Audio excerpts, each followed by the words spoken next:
Hello and welcome to The Found Cause, where we have found our cause and serve the Lord Jesus Christ. I'm Michael, the man behind the machine, and to my right is... Sebastian, the bookkeeper. Sebastian, it is Super Tuesday at the time we're recording this, not the time we post it, and I'm sure nobody really cares about Super Tuesday. It's been like a year from this point, but Super Tuesday is when the primaries happen for this particular time. It's Democrats. Republicans have a nominee. It's Donald Trump, current president, but the Democrats are in a vicious fight to see who's going to be nominated against Donald Trump for the Democratic seat at this presidential election coming up this year. 2020, and neither you or I are going. In fact, somebody at my work reminded me to vote, and I said, oh yeah, it's today. Yeah, clearly I'm not registered, not voting. Yep, me neither. Even though I can. Yeah, and that's just because politics is a dirty thing that Christians should never think about or participate in, right, Sebastian? What? Well, like Jesus said, give Caesar what's Caesar's and never vote. That's what he said. I think your memory is failing you a little bit there, Michael. Oh, so you're telling me that it's not a dirty thing we should never talk about? On the contrary, I think we should definitely engage it. Isn't Jesus now supreme king and ruler over all the earth? That's a good point, Sebastian. Let me drop the pretense. There are many here today that keep politics as a dirty thing, right? Christians aren't to be involved in politics. It's dirty. It's like a dirty thing to touch, almost pharisaical, like you're touching the leper, you're touching the politics, right? Don't talk about it in church. Don't talk about it in your daily life. Don't talk about it, right? And when you do, it's a sin. Now, I don't think that there is an impunity with politics, right? You can be sinning when talking about politics, whether it's in church or in your daily life. And we all know, if you have grandparents, you probably know, typically grandparents get more antsy about politics, at least mine do, than others in your work environment or your siblings or whoever. And so if you have grandparents, you've probably seen political sin. That is that they get hyper attached to particular politicians or hyper angry and vitriolic against those who oppose them. For example, I've got some more conservative leaning grandparents on one side and more liberal leaning grandparents on the other side. And they are apt to get obsessed with particular news agencies that put out things, both sides, totally.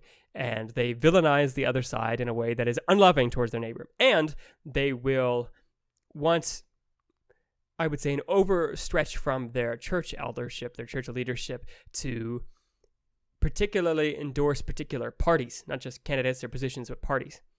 And I want to say at the outright of this conversation, because we're going to talk about politics today and how Christians should look at it and some of the different challenges and issues that come up in politics and how we should be viewing them in a Christian lens. I want to stipulate at the very beginning that me and Sebastian both agree with the long American and I think Christian principle that says that the church leadership should not be the leadership of the government, and vice versa, the government should not be the leadership of the church clergy. Because we all know how that went well back in the Middle Ages in Europe. Yeah, and what's this principle called, Sebastian? Separation of church and state. Yes, and we've all heard that. It's in the Declaration of Independence. Or is it? I'm going to forget my American history. It's said by Thomas Jefferson. It might be in a separate letter, but it's not in the Constitution, but it's from a famous letter from Thomas Jefferson, and it is also implied in the First Amendment of the Constitution, which says that the state shall pass no law affecting the establishment of religion. Oh my gosh, I should have this looked up. But anyways, they say don't make a law with the establishment of religion. So not infringing on or establishing religion, which is where we get our religious freedom principles from. However, what I want to make the distinction is that difference, the fact that churches shouldn't be leading the country and leaders shouldn't be leading churches, like political leaders shouldn't be leading churches, doesn't mean that political leaders aren't churchgoers.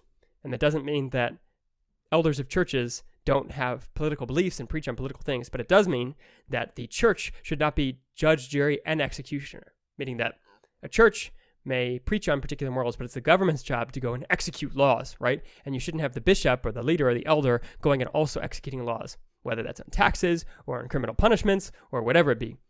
There should be a separate judge of things that is outside of the church. And again, that does not mean that they're secular and that they don't believe in God. That is not what secularism actually means. Secularism is the description of separation of church and state. That is what secularism is. Mm-hmm.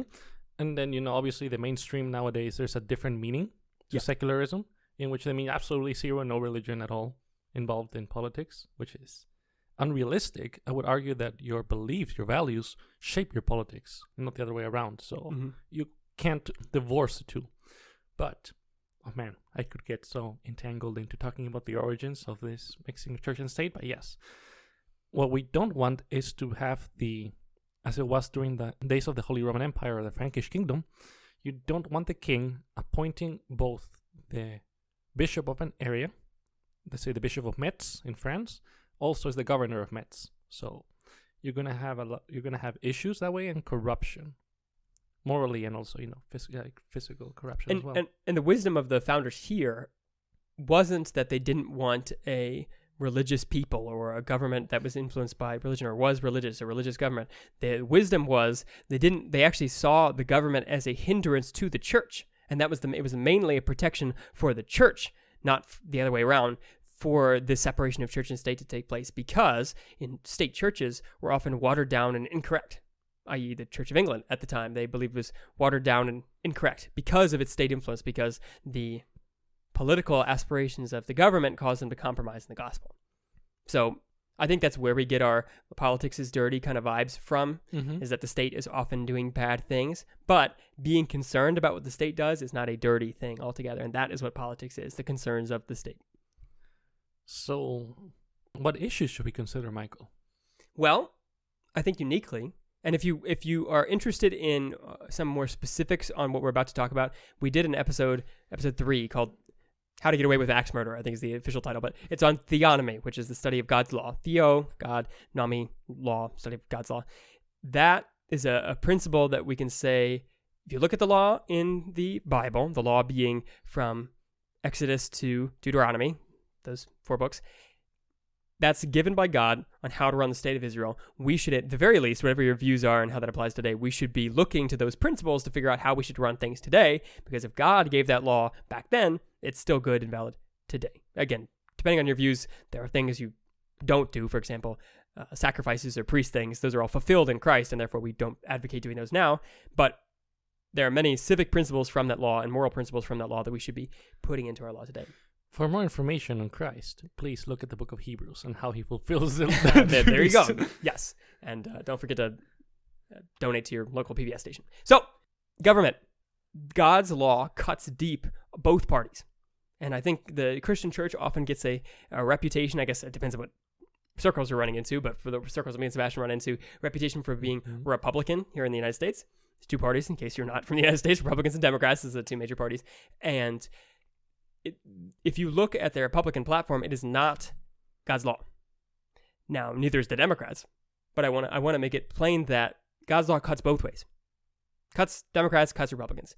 But for balance, we're going to talk about some areas in law and what God's law talks about it and how it cuts against democratic principles generally first. But you'll see that it really is its own thing. We are citizens of heaven, not citizens just of the United States, and our citizenship of heaven overrules our citizenship of the United States.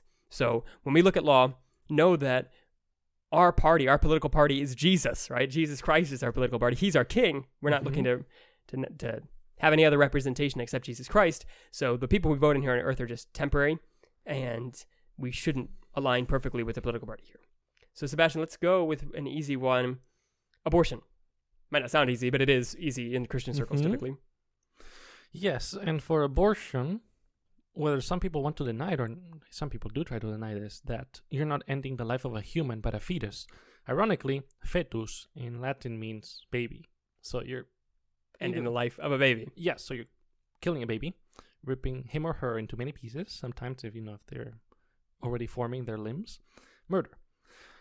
And the law is very clear on how God views murder. You're ending the life of a human being.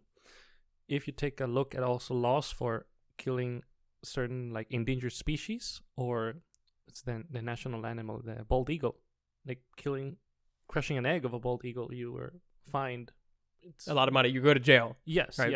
yes, because it's considered to be still a living creature. And surprisingly, people today would consider an unborn baby not a full developed human, which is shocking. So Do you know what does the law say, particularly regarding murder? There's a somewhat disputed passage in Leviticus that talks about the charges for if a man gets into a fight and accidentally hits a pregnant woman. So he's fighting with another man, but he accidentally hits a pregnant woman. He is liable for the damages that are incurred if she gives birth. So not only to her, but this law is particularly about the child coming out. So it says he is to pay in proportion, so whatever these things are worth, tooth for tooth.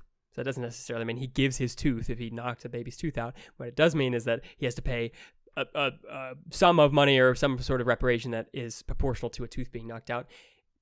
Eye for eye, life for life. So if this man accidentally or purposely, whatever the case is, he ends up hitting a pregnant woman so that she gives birth prematurely and the baby is injured or dies, the punishment is proportional. And in the Bible, the proportional punishment for murder is death. So you can see right there. Again, some people would say, oh, is it really talking about the baby or is it talking about the woman? Well, there's already laws against killing in the Bible a person straight up. So this, I think, is specifically talking about the baby in this case. And I think it goes to show you that God does consider the unborn baby a baby and worthy of the same protections as a person. Yes, and a psalm that comes to mind is in 129, I believe, yes, if I'm not mistaken.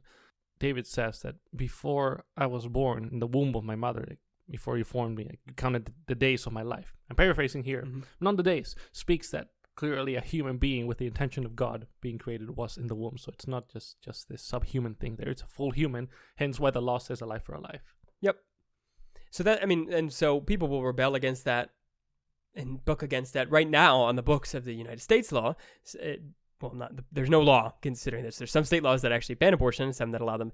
But the federal law, there is no position. There's a court ruling from the Supreme Court, Roe v. Wade, that says that you are given the right to privacy, which is an extension of the Constitution in its own right, and that right to privacy allows you to get an abortion without infringement from the state.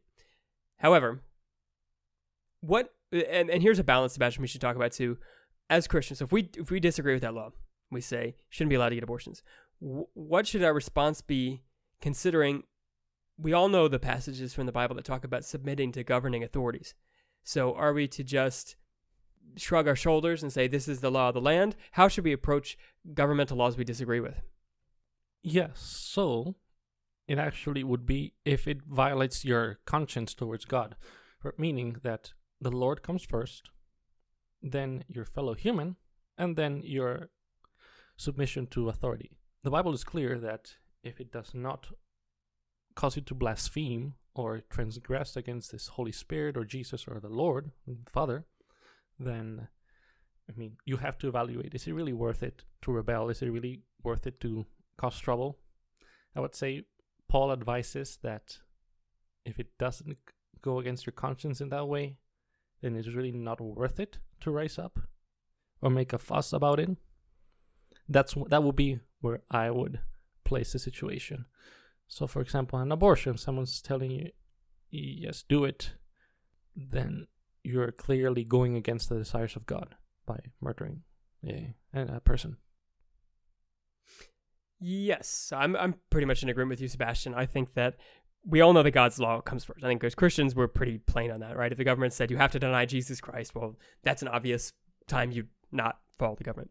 And I think, too, the nuance is I believe that the government should not be able to, and we are obligated to not follow the government if they're asking you to break one of God's laws, and not just in blaspheming against God or something like that, but, for instance, the law to love your neighbor. If the government asks you to hate your neighbor in a particular way, for instance, if they ask you to turn your neighbors in for imprisonment or something like that, and it's unjust imprisonment, Jews or something like that in the Holocaust, I believe that you are not beholden to obey that authority, right? And that's not because it's blasphemy to be turning in your Jewish neighbor, but you know that the government is going to misuse them or abuse them at the very least, and therefore you're actually loving your neighbor, which is obedience to God, and therefore you don't have to submit to the government then. During the American Revolution, the War for Independence, one of the catchphrases of the Christian tryhards, the Presbyterians, the people in the Northeast that did it, one of their slogans was, resistance to tyranny, which is the misuse of power, is obedience to God. And well, you could misuse that phrase to mean everything is tyranny and I don't have to listen to the government, whatever. I believe that you can apply that when you say that resistance to tyranny is something that infringes on God's law, is obedience to God. But let's flip it on the other side of things. Jesus famously, when the Jews asked him if they should be paying taxes, because taxes are being used for unjust things in the Roman Empire, Jesus said, whose money is this? Whose face is on this coin? It's Caesar's, so give Caesar's what is Caesar's. However, right there, so if you don't believe the taxes are just, whatever, you think they're being misused, that isn't a hating of neighbor to be paying taxes. It's just an infringement on what you might consider your own right, which you very well might be entitled to your money, but I don't think that is a tyrannical thing to do, to be taking your money. I don't agree with it. I don't agree with taxes, especially not high taxes, but that's something that you do have to submit to governing authorities. And there's scripture about submitting to governing authorities, is why we're even talking about this, because otherwise we might be tempted to say, like, whatever, who cares what the governing authorities say? But there is scripture that says submit to governing authorities. Shall I read it? Yeah, go ahead. Yes, this is Romans 13, right in the beginning. Let everyone be subject to the governing authorities, for there is no authority except that which God has established. The authorities that exist have been established by God. Consequently, whoever rebels against the authority is rebelling against what God has instituted, and those who do so will bring judgment on themselves. For rulers hold no terror for those who do right, but for those who do wrong. Do you want to be free from here of the one in authority? Then do what is right, and you will be commended. For the one in authority is God's servant for your good. But if you do wrong, be afraid, for rulers do not bear the sword for no reason. They are God's servants, agents of wrath to bring punishment on the wrongdoer. Therefore, it is necessary to submit to the authorities, not only because of possible punishment, but also as a matter of conscience. So there you go. And that's why we're challenged not to just ignore what the authorities have to say, i.e. on taxes. Like, I don't like taxes. I wouldn't want to pay them. But I think this is an instance where we have to heed what the apostle says right here and do submit to governing authorities, right? Yeah, so we shouldn't be rebellious hooligans for no, really worthy reason. Well, I mean, you might consider taxes a worthy reason, but it's not worthy for rebellion. Mm-hmm. Yeah. The exception cases are love for neighbor, which is really love for God at its core, and then not blaspheming against God directly. Okay, so that's an abortion. Let's talk another kind of more simple one that we've heard before, on drugs, for example. We all know drugs are bad. Drugs equals bad. Just say no. But what does the Bible have to say about drugs? First of all, what is a drug, right? Is caffeine a drug? Yes. Is marijuana a drug? What is cocaine a drug? Like, what's a drug? The answer is yes, but let me be more specific to this. So, in the New Testament, pharmakeia is what is used to describe hallucinogens, and the verbiage used in the New Testament, you might run into it, at least in the King James Version, is sorcery. But the Greek behind it is pharmakeia, hence where we get the word pharmacy, and in Spanish, pharmakos is more close to the Greek. Pharmakos is sorcery or drugs as well. The idea behind it, equivalent to the Septuagint and also the Hebrew in the Old Testament, would be sorcery is when you are consuming drugs for the purpose of speaking with spirits, getting high, in which you start hallucinating. The walls start moving, some beings might start showing up in the place. You probably don't want to be in that location when that happens. I would advise against that. We'll talk more about it on spiritual warfare later on. Later episode. Yes, but the point is that God does not look positively at all, in the slightest, to people who hallucinate just for the purpose of hallucinating in general, or even for the sake... With an intent, to contact demons. Yes. That's an obvious, right? But also just hallucinating in general is the pharmakeia word. So that, to me, strikes out. So nicotine or caffeine, those are not hallucinogens. No. And, we've had this discussion, Michael, in the past. Could marijuana be listed in that, as a cocaine, like methamphetamine or acid or shrooms? I'm not an expert. I'm not an expert. I have heard that you can hallucinate. You can have panic attacks and hallucinate on marijuana, right? Mm-hmm. I would assume it has to do with the dosage you're using. I think you can also hallucinate from lack of water, which is associated with being drunk, right? Because you can start to hallucinate while you're drunk, but only because you're dehydrated. So I don't know if that really counts as a hallucinogen, whereas it's not dehydration that's making you hallucinate if marijuana is. Now, there's many competing scientific studies, and many marijuana lovers out there will be very defensive on the marijuana issue. So I don't want to say 100% for sure that I know it's a hallucinogen, but I think that it is, and so I think it makes the list. Now, things we definitely know are hallucinogens because they're used for specifically that, not just to relax, are shrooms, Ayahuasca. PCP, ayahuasca. I think methamphetamine does cause hallucinations. I'm not positive on that one either. I don't know about cocaine, to be quite honest. I don't know that it does cause hallucinations. I think cocaine might just be in the category of being drunk, right? You're just way out of it, right? Like, you're allowed to drink alcohol, but you're not allowed to get drunk. And so same with cocaine. I suppose you could use it as a pick-me-up. Like, we drank Coca-Cola with cocaine in it for years in this country. Caffeine kind of has a similar effect, but unlike caffeine, if you get a bunch of cocaine, the effect is increased, and you will be... I mean, I don't know. If you get a bunch of caffeine, you can. I don't know about cocaine. Don't arrest me right now, federal government. Thank you. Yes, let's put that on the maybe Okay. list. Let's put marijuana as well on the maybe list. For sure, not coffee. And sugar. Yes. Similarly, sugar. Yes. You're not hallucinating. Yes.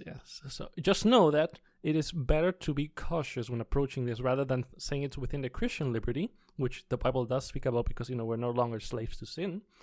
I would be cautious because in Galatians, pharmakeia is listed in idolatry, witchcraft, hatred, discord, jealousy, fits of rage, selfish ambition, dissensions, factions.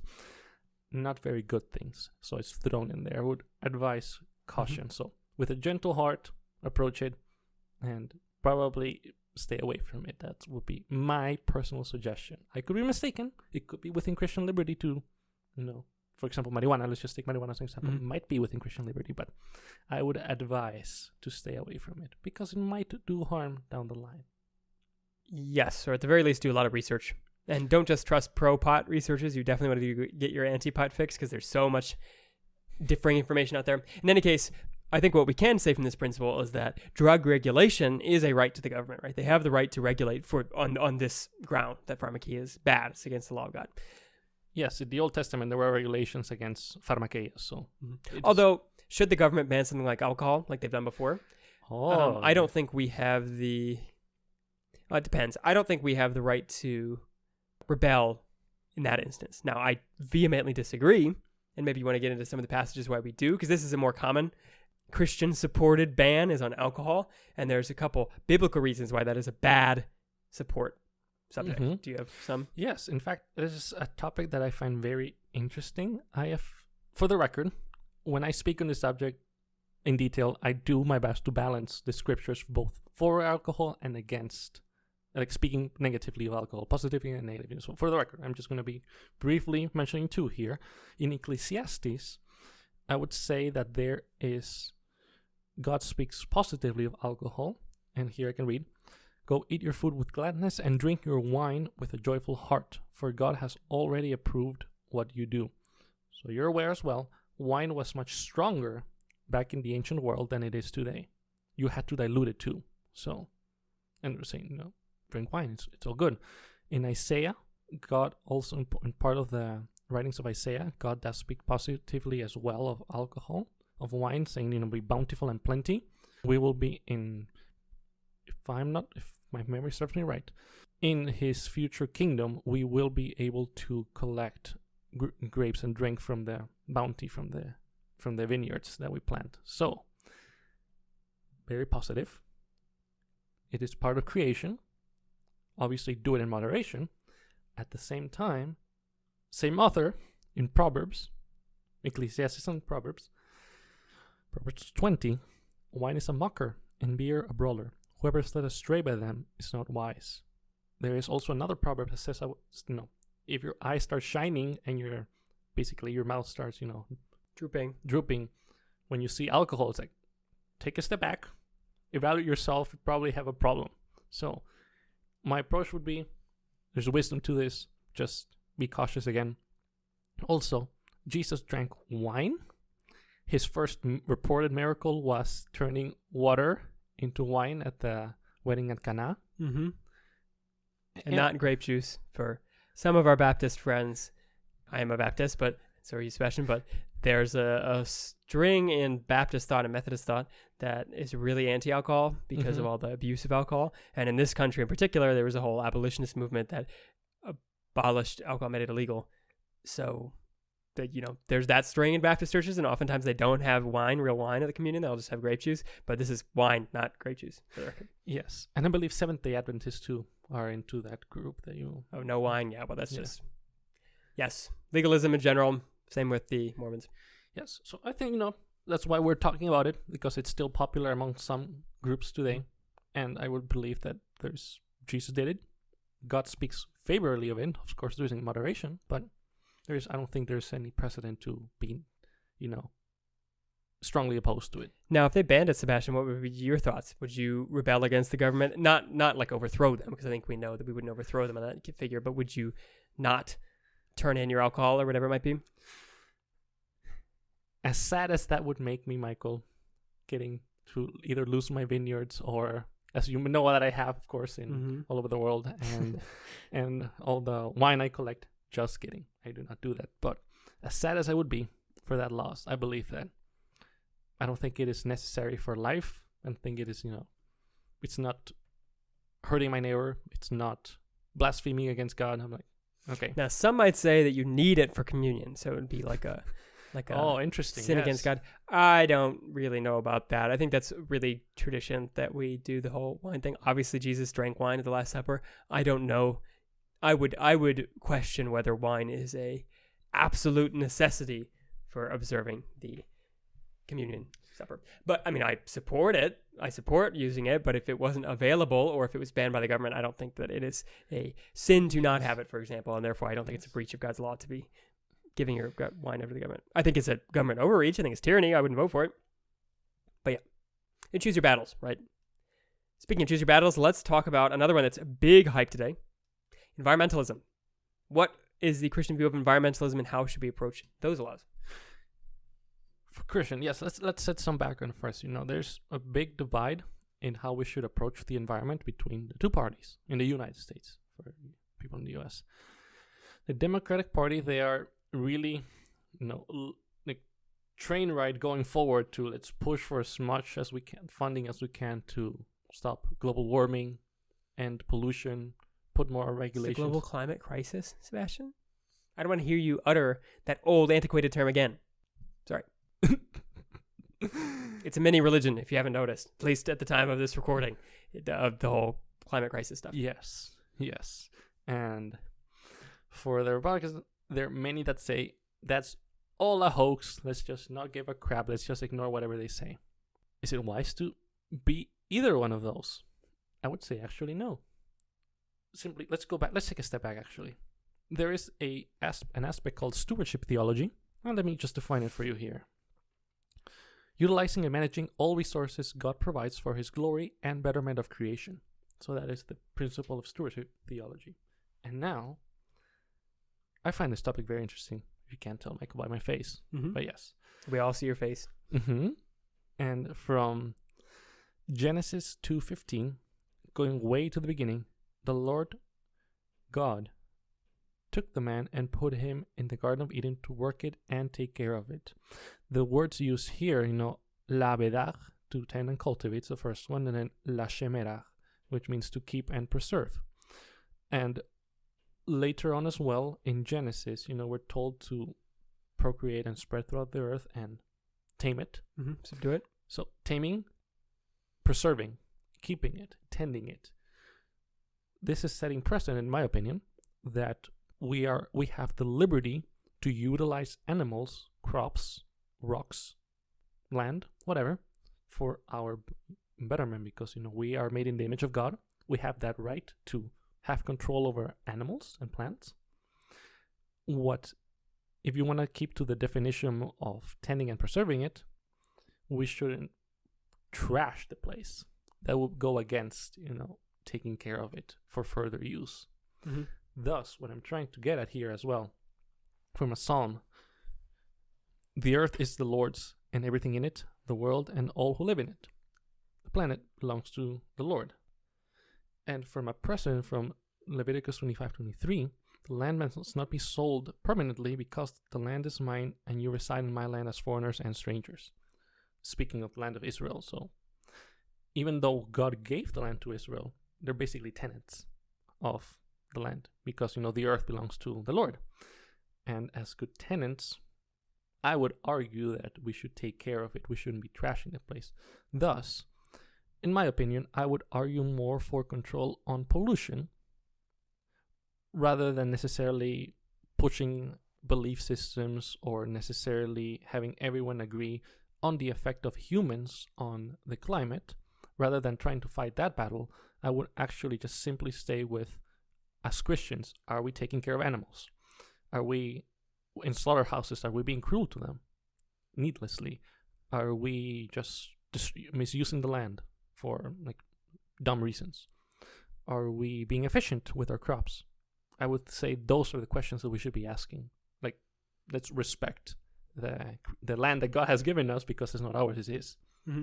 And I think also, some of the environmental issues also come down to just loving your neighbor, right? Like, do you pour a bunch of industrial soap into the river and your neighbor's downstream? Well, no, because you love your neighbor, and then therefore you shouldn't do that. And I think there's laws that they can be put in as far as you affecting your fellow man, where the shades of gray could come in as far as where I think the government has rights and where it doesn't have rights is if they're trying to push something that doesn't necessarily affect your neighbor. For instance, on the whole global warming thing, your CO2 emissions don't directly affect anyone. But there's a theory that they might affect the whole world. But it's very hard to prove or quantify your effect on your neighbor when it's some big, ambiguous, your CO2 gets added to the large, ambiguous collection. Are you really accountable for your neighbor's damages if the heat causes some sort of mal thing with his property, right? I think that's really dubious. However, if you had something like a smokestack that was putting out sulfur dioxide, which is a poison gas, and it ends up choking out your neighbor, right? Or just being really stinky even. I mean, that's just bad. That would be not love for your neighbor, and there should be, I can see the government having regulations for that as well.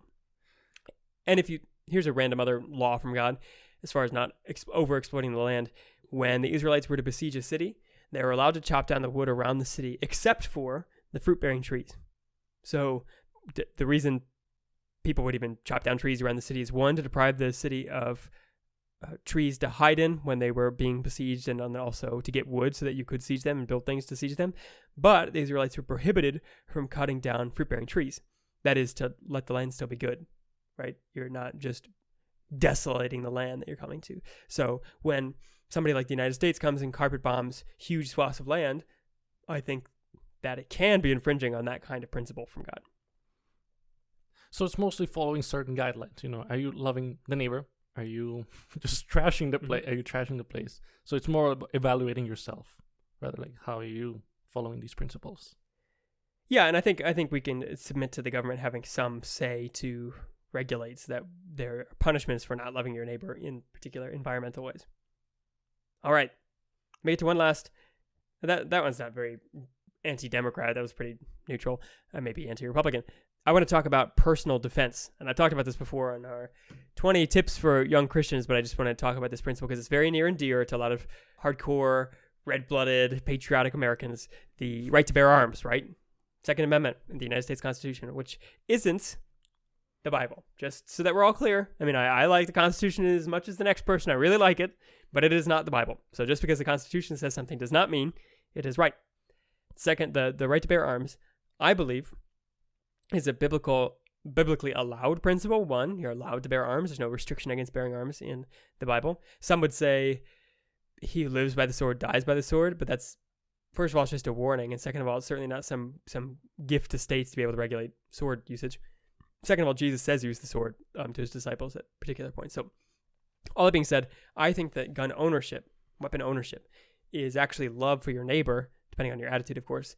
If you're planning to protect your family, your neighborhood, your country from some evil, gun ownership is a love for your neighbor. And if the government says, no, you cannot have that love for your neighbor, we need to take your gun, I think that you, and again, this might be my American bravado showing through my heart, but I think that you should be entitled to resist the government on that front. Now, does that mean I want to overthrow the regime that's taking my gun? I don't think so. I think the only reason you overthrow a regime is if they're forcing you to bow the knee to a different god. But on this one, I would resist them, as in I wouldn't turn in my gun if they demanded it. What about you, Sebastian? What do you think? Since you're also an American, but probably not as indoctrinated as me. Yes. I don't have, a strong attachment to guns myself. I see the value. I think I can see how it is good for the citizenry to have that check on government overreach. I have I have had a long history of family in the military, as I've told you many times in the past. Mm-hmm. But I'm like, do you want to take my guns? I'm like, okay. It doesn't bite. I'm like, sure. Yes, it's just a stab. My Americanism is just flying out of me. Yeah, I think it's pretty. It's not super clear in the Bible as far as it's certainly not restricted in the Bible, but it's also not necessarily a right that you should die on. I just really like it. But let me touch on something interesting here before we move on. In Exodus 22, it actually touches on self-defense. If someone breaks into your house at night, a thief, there will be no blood guilt if you kill that person at night. Yes, and good point, because that's another controversial issue, the whole castle doctrine thing, where your house is your castle, and so some states have stipulations that if somebody breaks into your house, there'll be no charges against you if you kill them. There you go, biblical principle for it, right? It's not just out of the blue. It's not just crazy Florida kids that decided that. It's God. Yes, I bring this up because in Peru, this would be a big deal. In Peru, if a thief is robbing you, about to kill you in the street, but he only has a knife, and you shoot the thief, defending yourself, you are now going to jail. And if someone trespasses into your house, whether they're armed or not, and you kill them, you're now guilty of murder. Yeah, you would in this state too, by the way. Oh, okay. Well, good to know. Better to injure somebody than kill somebody. No, sorry, better to kill somebody than injure somebody coming into your house, because they can't countersue, and the state is less likely to countersue you, which is terrible. Like, what in the world? Okay. Hey, yeah, there you go. So self-defense. Let's talk about another one that is more middle of the road, probably more Democrat than Republican, immigration. So what does the Bible have to say about immigration? Are you asking me because I'm an immigrant? You are indeed. I'm asking you because I know your list of things, Sebastian, really. Oh, thank you, Michael. Thank you. I was just kidding. Yes. And I do, there are people that do have some radical views on immigration, and I would think Scripture seems to suggest a more gentle approach. I'm pretty sure, the thing for me, everything I've said thus far, be gentle in all of your things and all the things that you consider and do. For the law, it actually says, let me just address, the topic of people being cruel and discriminatory towards a different group coming to your nation. The Bible does condemn that. It goes strictly against being, excessively cruel in your treating of others. It says, do not mistreat or oppress a foreigner, for you were foreigners in Egypt. Spoken in the law in Exodus. Deuteronomy 24. Do not take advantage of a hired worker who is poor and needy, whether that worker is a fellow Israelite or a foreigner residing in one of your towns. So, what it is saying here, that regarding the treatment of migrants, we should have a kind and gentle approach. Let's touch on if as a society we can have rules on how many people we let in, who do we let in. We can touch on that later. But once people are in here, for some groups, we should not either use them as a tool to push for an agenda, or in either case, in either party, in any political spectrum. It says, I think God says we should treat them gently. Remember, like to the Jews says, remember your past. And in Galatians, we know from Galatians 3, there is neither Jew nor Gentile, neither slave nor free, nor is there male and female. For you're all one in Christ Jesus. We quoted that for the episode that we did on women pastors. And regarding the treatment of people, I would advise that the Bible is clear. We should treat them just as other fellow believers. We should, if they're non-believers, reach out to them as you would, with a kind and gentle heart. And now, as a society, should we enforce strict rules? That's the question. Yes, because that's the immediate question for Republicans. So Republicans are challenged on their whole immigration thing, that they're typically towards restricting immigration, whether that's complete restriction or just a partial restriction. There are some quote unquote Republicans, I would really call them not Republicans at all, they're alt-right people, that would say that this is a white nation and it's important that this nation stay white because people that are white are inherently a certain culture and we need to keep that culture. I think that's totally wrong.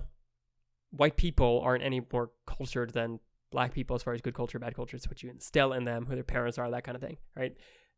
So I don't care, and we shouldn't care. It's racist and therefore hating of your neighbor and the foreigner if we just say we want to restrict it for the sake of ethnocentrism, right? And they were migrants too at some point. And yes, and obviously they were migrants too, so kind of hypocritical. But to the Republicans' defense, there's a biblical principle of boundary markers, right? Israel has boundary markers for its land that is given to it, and you are not to move the boundary markers, not just the overall state of Israel, but also between tribes and people's allotments. So, is there biblical defense for borders, i.e. the borders of the United States or borders of this country?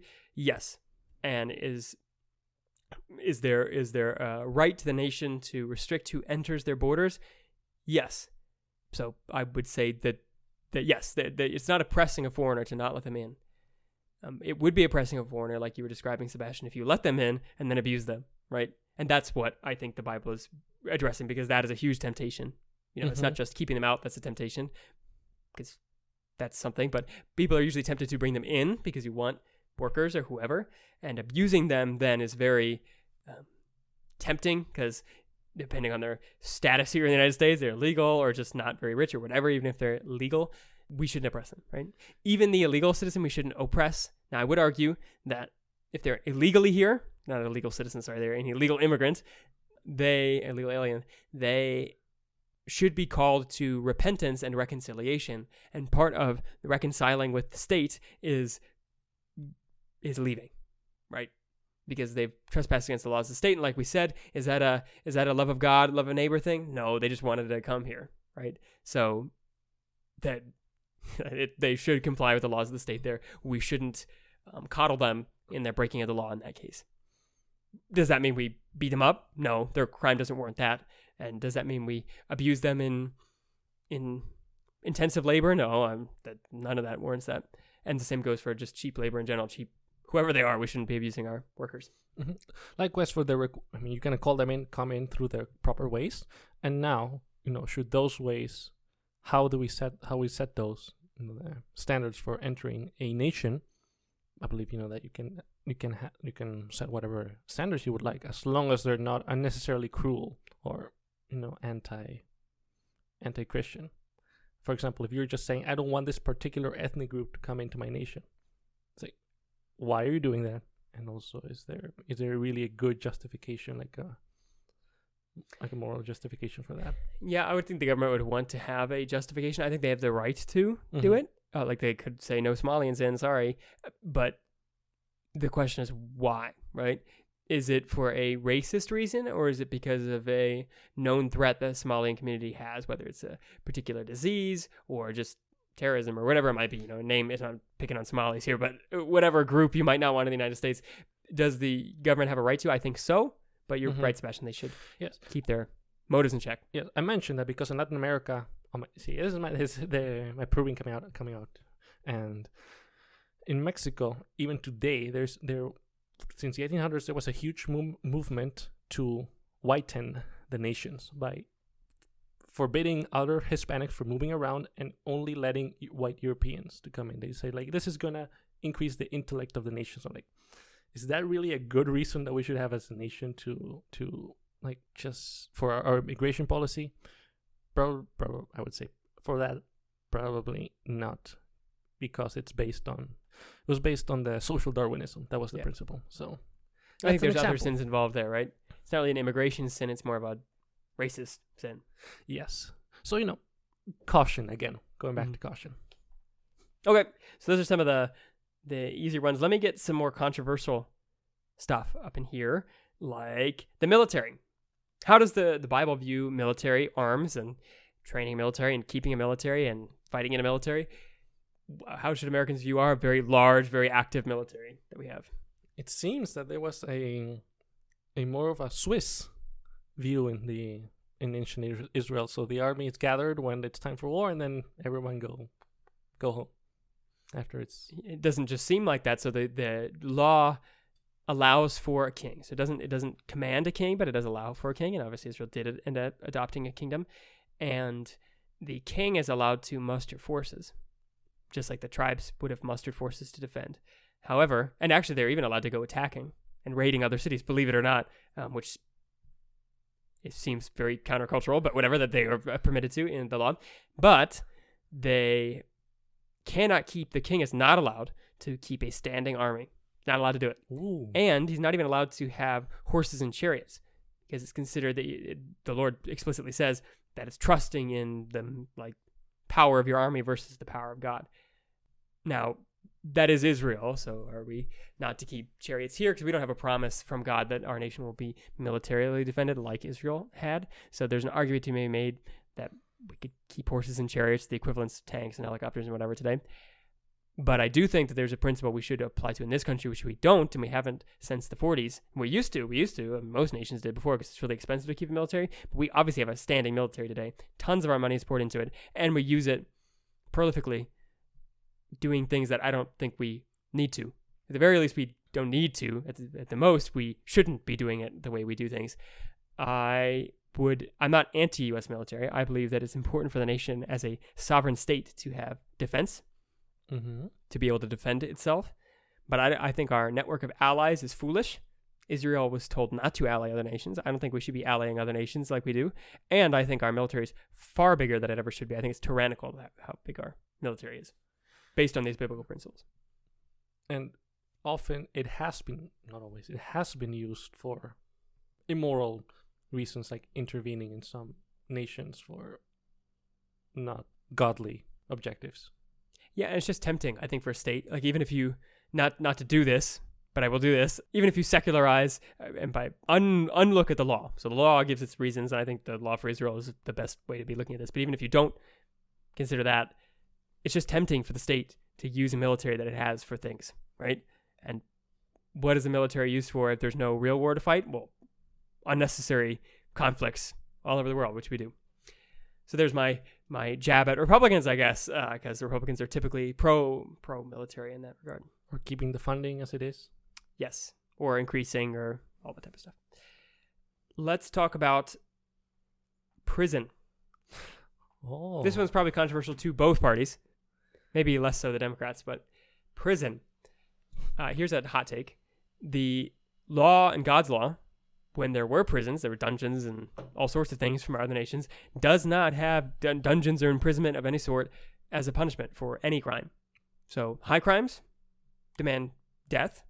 So there's no prison there. I mean, there might be like temporary jail time while the trial goes on, but there's no prison. There's no long time jail sentence for murder, for instance. There's no 20-year sentences or 10-year sentences or whatever. There's just either death for the death-worthy crimes, which granted are few. Okay, I know we like to categorize everything as stoning, but it's not all stoning. Lots of laws are just reimbursement.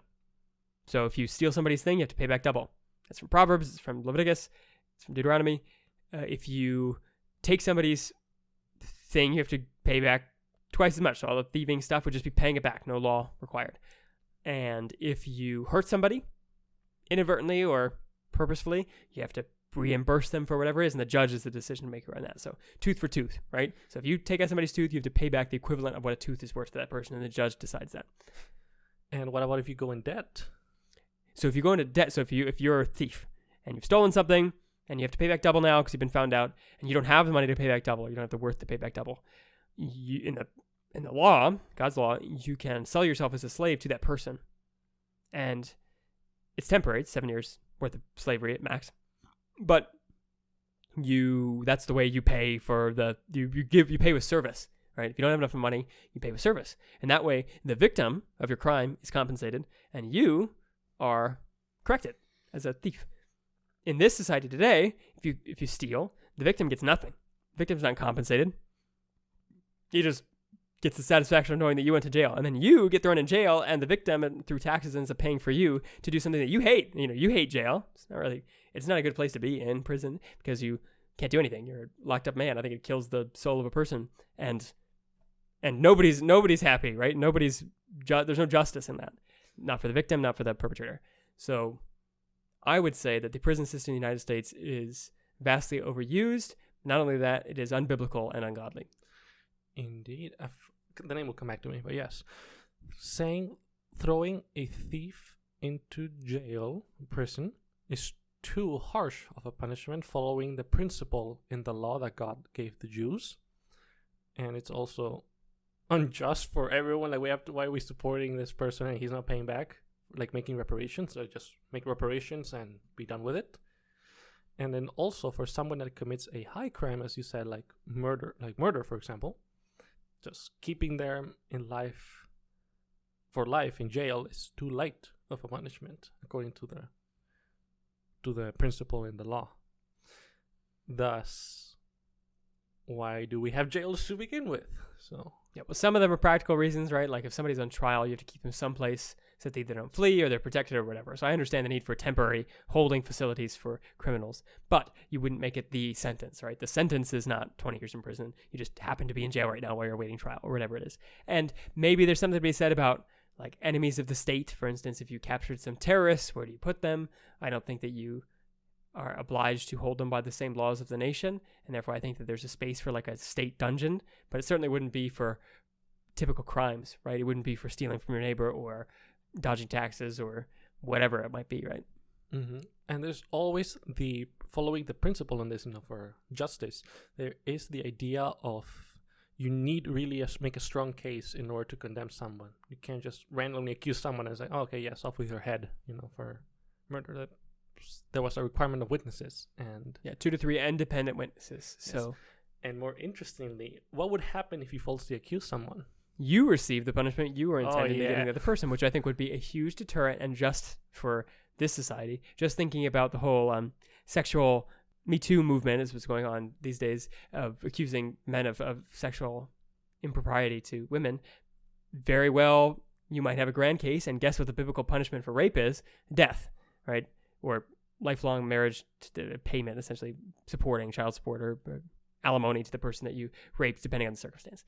But if it's like rape, it's death. The fear in the Me Too movement is that it's a bunch of false accusations and that we're ruining men's lives that don't deserve it. Well, it would be assuaged if the false accusers instead received the punishment they were trying to get. So imagine they declared that somebody raped them, and then they didn't really. It was a false accusation. That false accuser would be killed. And I would beg to suggest that false accusations would suddenly dry up, right? Nobody wants to end up going into their false accusation and then end up getting burned for it, even if it's just payment, let alone death. Now, you would still be able to try people for rape. You just need 2 to 3 independent witnesses. Mm-hmm. And witnesses don't have to be people. Witnesses could be a rape kit. That's a witness. It's independent from the person's testimony. That person's testimony would be one. Video camera footage would be another. Those are all witnesses. Mm-hmm. Yeah, for the record as well. Yes.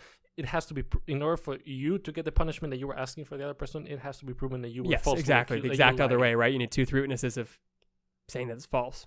Yes. Let's think of one last one for this episode because I know we're getting late. Welfare. This is one that Republicans usually, or sometimes they love to talk about, sometimes they hate to talk about, and Democrats love and hate equally the same. Welfare. What should we do for the poor of this nation, those who need help?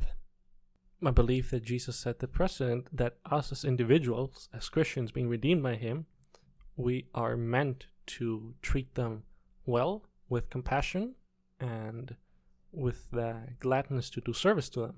Widows, the ill, the crippled, the disenfranchised. Mm-hmm. We have to reach all of them. So the principle is there. That it's not like we have to do something or nothing. It's just how we do that something. Let's just help narrow down that passage. So as a Christian, I would say yes. You can't just ignore these people, as some might argue for. We have to do something about them because it's a clear command. Paul goes over it as well, John, and then Jesus as well. So, what do you think, Michael? How do you think we should approach handling, people that are disenfranchised? Well, so the law approaches this, God's law approaches it in a couple unique ways. For example, there's several laws, agricultural laws, but they could be applied to today's stuff, that say when you're gleaning a field, so when you're harvesting a field of wheat, you have to leave the edges of the field not ungleaned, right? They're still standing upright. You haven't harvested those stalks of grain, so that the poor in the area can go and harvest it for themselves and be able to eat. There's a principle of leaving part of your produce for the poor. And I think you could make a very good case today to say that businesses or anybody making money should keep some of their money aside to be given to the poor in some pool. Now, does it have to be a government program that does that? I would argue it doesn't have to be. It could be. But the law in God's law doesn't actually have a punishment for people that don't. So this is one of those moral laws. That is that you are supposed to, but your judgment is in the final judgment, not on the civic law. So if you glean to the ends of your fields, you're just a wicked person. There's no state punishment for you. Same goes for, there's another law about if you are harvesting similarly and you don't catch all, like you left some behind you, it's not just in the edges, but like you left some on the ground, don't pick it up. Don't go again. Just let somebody else pick it up.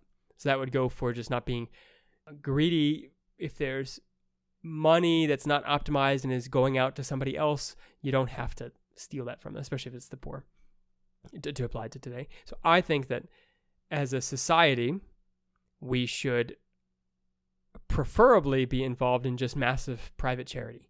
And everybody's giving a portion of their money to keep the poor from starving. However, I think there's a case for using tax money to do it as well with this biblical principle. As far as taxes go that pay for welfare, because that's there's two, one and the same, right? Welfare is taxes, taxes is welfare. Taxes are allowed in the Bible, specifically in regards to the king, which isn't a mandated thing, but when there's a king, he is allowed to charge the Israelite nation up to 10%. In fact, it's considered one of the curses of the king, is that he's allowed to do this. But he is allowed. He's given that authority. So I think that the government is biblically entitled to at most a 10% tax. Now, of course, they tax far more than 10%, typically, depending on who you are, what your tax bracket is. And so I would argue for lesser taxes, but I don't think that taxes are necessarily tyranny. Now, I don't think they have to be 10%, and I might argue for zero taxes, right? But I don't think it's tyranny to charge taxes, especially if you're using those taxes to do some sort of poor welfare. And what about healthcare? That's not all right. Right. Yeah. I'm just throwing your. If you look at the agricultural example, right there, that same thing doesn't say that the farmer is supposed to set up a shack for those people and then tend to their wounds, and they are entitled to go. I mean, none of that. The reason healthcare isn't a right is because it wasn't there to begin with. It's kind of like saying housing is a right. It's not a right because it wasn't there to begin with. It's not like housing was there. You inherently have housing and somebody has to take it away from you. Whereas you inherently have free speech. Somebody has to take it away from you to not to have that. That's what constitutes a right. So food, for example, is not a right, right? Because you didn't have it and somebody had to take it away from you. You had to go get it. So the same goes for healthcare. Mm-hmm. It is good, to take care of other people, but it is not a right. That's but people would appreciate it. Yes, it would be considered charity if you did set up a shack and healed the people. But God doesn't even say to do that. Meaning, I don't know that that's really the best way to go about healthcare anyways. I think better is to have them pay for healthcare. Now, if it's exorbitant prices and they can't get it, I mean, those are all conversations we can talk about. But free healthcare is not good. A man needs to work to eat is a biblical principle as well. I think the same goes for healthcare. You have to work to get healthcare. So we'll go beyond the scope of what love for neighbor is. That's what you're making the case of, because you would need to work to earn the.